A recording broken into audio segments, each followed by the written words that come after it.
Narito na po tayo sa episode 455 ng Abot Kami ng Pangarap. Sabi nung jail guard, no, alam mo Moira, dapat sa isang linggo ka pa makakalaya sa Bartolina eh. Yun nga lang, meron nga lang nakiusap kay Warden. Sino po yun? Yun pala si Jingay.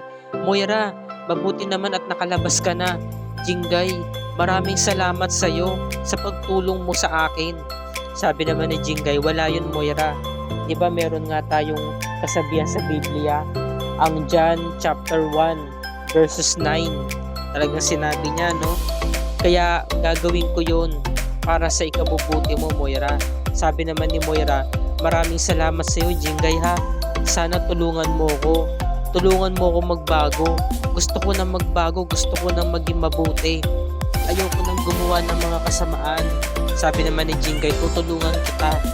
Huwag ka magpasalamat sa akin, magpasalamat ka sa ating Panginoon. Samantala, ito namang si Giselle, meron pa welcome party para kay Annalyn kasi nga, nagbabalik siya ulit sa Apex. Winelcome siya ng mga doctors doon, mga malalapit na kaibigan, di ba? Pati mga superiors niya. Niyakap niya sina Doktora Minor, si Dr. Ray Meneses. Tapos, siya, no? Nag-thumbs up siya kina, Dr. Prado sa kay Dr. Antonio. Nag-group hug sila ni na Doc Yula, ni Nurse Karen, Nurse Evan, tapos nagbeso sila ni Dr. Joanne, tapos may pa-surprise na bulaklak pa si Regan. Kaya nakakatuwa. Tapos parating kay Zoe, niyakap siya. Sabi naman ni Zoe, mabuti naman Annalyn at nagbalik ka na dito. Magkakaroon ako ng kakampi rito sa Apex. Hindi gaya dyan, sampid na nga, kung ano pang ginagawa, lagi umiepal. Sabihin na natin na kakampi niyo yung nanay niya, sabi naman ni Justine. So ang ibig mong sabihin kakampi mo yung nanay mong kriminal. Sabi naman ni Zoe, tumigil ka na nga. Sabi naman ni Annalyn, tama na yan. Dito pa ba natin ito uumpisahan? Magpipinsan tayo, dapat hindi tayo nag-aaway. Kung nandito si Lolo Pepe, hindi niya ito magugustuhan. Sabi naman ni Giselle, that is why you're my favorite pamangkin. Kaya ikaw lang talaga ang matino sa mga pamangkin ko. Pinaringgan niya si Zoe. Tapos sabi ni Giselle, excuse us muna. May tumawag sa kanya, yung pulis yata. Sabi, what? Sabi ni Giselle, nagulat siya tungkol nga kay Moira dahil nga nagbago na nga ito. Ngayon yung mga kakosa niya na bumubuli kay Moira, sabi, Moira, napipi ka na, nalalabas mo lang sa Bartolina, yan agad ang ginagawa mo, parang nagbago ka yata. Baka naman naging bahag na yung buntot, nagtatawa lang sila Oy Moira, huwag kang ganyan, tahimik ka, nakakapanibago ka. Sabi naman ng isa, baka naman nakikipagpawin siya sa kapwa niya demonyo. Sabi naman ni Madam Lotus, pwede ba? Huwag niyo nang pagtripan niyang si Moira. Mainit lang talaga ulo ko, ayoko lang talaga sumabay yan. Ngayon, lumapit yung mga kakosa niya, sabi niya, Madam, ano bang problema? Kasi, yung hipag ko, yung kapatid ng asawa ko, sila ngayon yung nangangalaga sa anak ko. Yung anak ko magpapa-opera sa ospital. Wala man lang consent ko, hindi ko man lang alam. Malalaman ko lang kung kailan operahan na. Nag-aalala ako dahil hindi ko hawak ang buhay ng anak ko ngayon. Lumapit si Jingay. Madam, pasensya na, narinig ko yung pag-uusap nyo. Kung pwede sana, idaanin na lang natin sa dasal para maligtas yung anak mo. Para sabihin ko tumigil ka. Walang magagawa yan, dasal-dasal mo. Bakit? Kapag nagdasal ba ako, makakalabas ako ng kulungan? Mababantayan ko at makakasama ko yung anak ko? Yun pala, tama nga yung kutob ko mga kapuso. Yung karakter nga nito ni Elijah Alejo bilang si Clara. Siya nga yung anak dito ni Madam Lotus. Ayaw niya magpo-opera, kinakabahan siya. Ngunit sabi ng tita niya, alam mo, ang nanay mo hindi na yung babalik dito.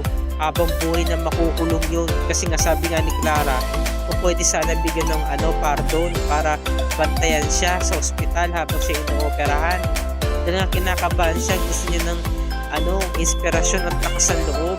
Biglang dumating si Annalyn. Sabi naman ni Doc Antonio, Doktora, talaga palang itutuloy mo na yung residency mo dito. Oo, Doc, dito na talaga ako. Sabi ni tsahin ni Clara, wow, ang bata mo pang doktora. Sabi naman ni Clara, ang galing naman. Ngayon sabi naman ni Annalyn, ano po ba problema, Doc? Ayaw po niya kasi magpa-opera in-encourage niya si Clara na magpa-opera.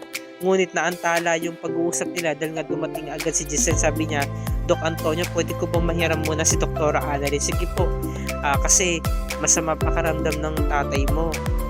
Si ano naman, Lynette naman, di naman pwede, busy. Dahil kababalik lang niya ulit sa trabaho. Kaya naisipan ko ikaw na lang yung isama ko para kay Moira sana. Yung nga nabalitaan nga ni Annalyn na nagbago na nga raw tong si Moira. Ngayon, eto na. Let's find out kung talagang totoo nga daw.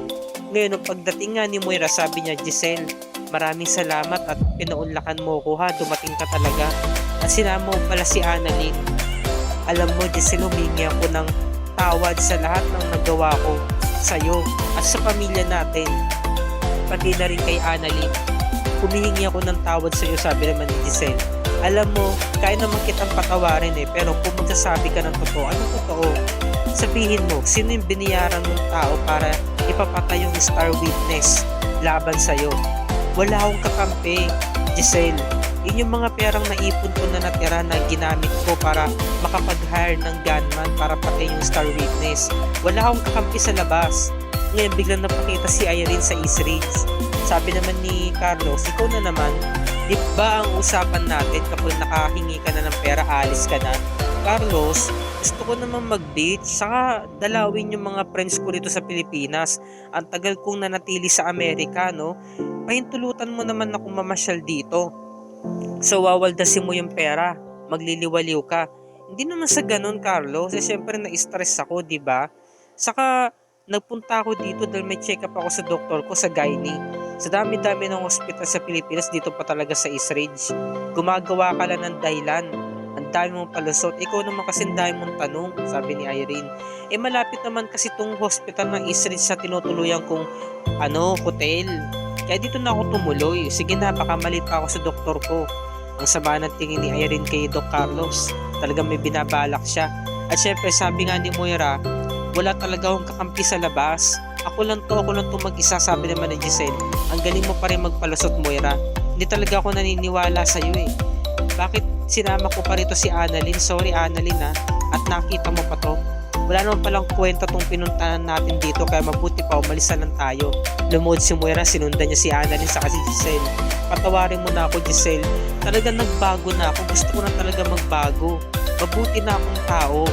Totoo lahat sinasabi ko, wala akong kakampi sa labas. Wala, sabi naman ni Giselle. Manigas ka, hindi kita mapapatawad sa ginawa mo sa pamilya ko, lalo na kay Papa. Sabi naman ni Moira, Annalyn, mapapatawad mo ba ako? Sabi naman ni Moira, dagdag pa niya, baka pwede mong kumbinsin ng Tita Giselle mo para sa akin. Hindi ko na kaya pang kontrolin kung ano yung nararamdaman ni Tita Giselle. At kung mapapatawad po kita, hindi po sa ngayon. Umalis si Annalyn at umiiyak si Moira. Pakiramdam ko naman sincere naman si Moira Diba? Kasi nga sabi nga ni Giselle, pasensya ka na ulit, Annalyn ha. Dapat hindi mo na nakita to. Wala naman palang patutunguhan to pinunta natin. Dapat hindi na lang kita sinama. Tita, hindi mo naman po kasalanan ng lahat. Saka hindi naman po natin alam na ganito yung mangyayari. Pero sa pakiramdam ko po, tita mukha naman siyang sincere. Pero parang kasing nagkukunwari lang siya Siguro, akala niya lang yun para madala niya tayo, di ba? So, parang palabas siya lang lahat yun kasi magaling siya magpanggap. Sabi naman ni Giselle, kahit anong pang pagpapanggap ang gawin niya, hindi ko siya mapapatawad.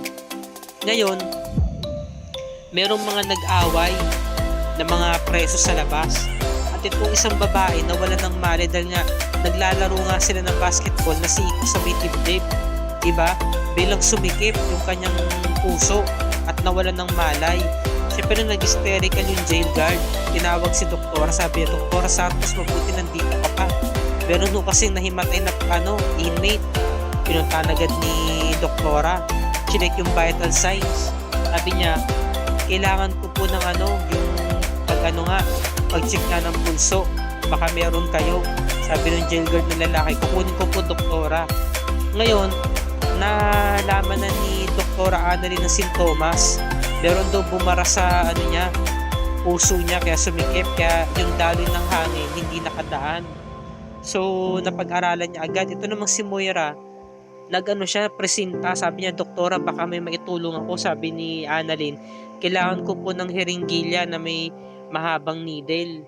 Baka meron kayo. Sabi naman ni Moira, jail guard, baka pwede samahan mo ako, tara, tutulong ako. Ngayon nilinis na ni Annalyn yung tiyan ng pasyente gamit ang alcohol. Kasi nga tuturukan nga niya ng syringe, 'di ba? Ang laki ng karayom eh. Ang haba, saka ang laki ng injection, nakakatakot kung titingnan mo, 'di ba? Paano pa kaya kung sa ituturo?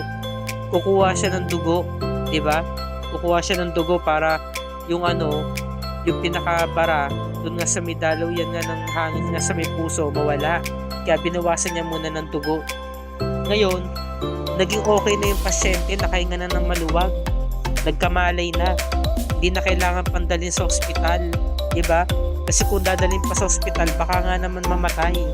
Baka doon pa lang sa loob na ambulansya patay na. Nagpalakpakan na, nagulat. Namangha kay doktora kasi ang husay niya. May sabi naman ni Doktora Annalyn, okay na po ang pasyente. Kaya kayo po lahat mag-iingat po kayo ha. Sabi ng isang inmate, Doktora baka pwede naman po magpakonsulta. Taasan sila ng kamay lahat, nagwal si Annalyn. At dito na po nagtatapos ang review ni Rica para sa akin ito mga kapuso. Bukas sa episode 456, araw ng Huwebes, pakatunghayan natin ang panibagong yugto sa buhay ni Annalyn dahil meron siyang panibagong misyon ang magpapakonsulta ng mga inmates sa kanya sa loob ng city jail. No? Ngayon nasa poder siya ngayon ni Moira. Kaya napapaisip ngayon sina Lynette sa si Chang Susan na baka malagay na naman sa peligro ang buhay na to ni Annalyn. Lalo na talagang kagulat-gulat at kamangha-mangha yung nabalitaan nga nila na nagbago na rin si Moira, pero hindi nga naman syempre kapanipaniwala kung talagang totoo nagbago nga itong si Moira o palabas siya lang to, di ba? Para madala sa kanya yung mga tao na nasa paligid niya para manipulahin niya. At dito na po nagtatapos ang review ni Rica para sa araw na to. Kung bago ka pa lamang sa akin channel, kung maaari makahingi ako sa'yo ng subscribe at i-click mo na rin ang bell icon para lagi ka update sa mga episodes ng Abot Kami ng Pangarap and other GMA shows tulad nito. Maraming salamat sa inyong panonood mga kapuso and God bless us all.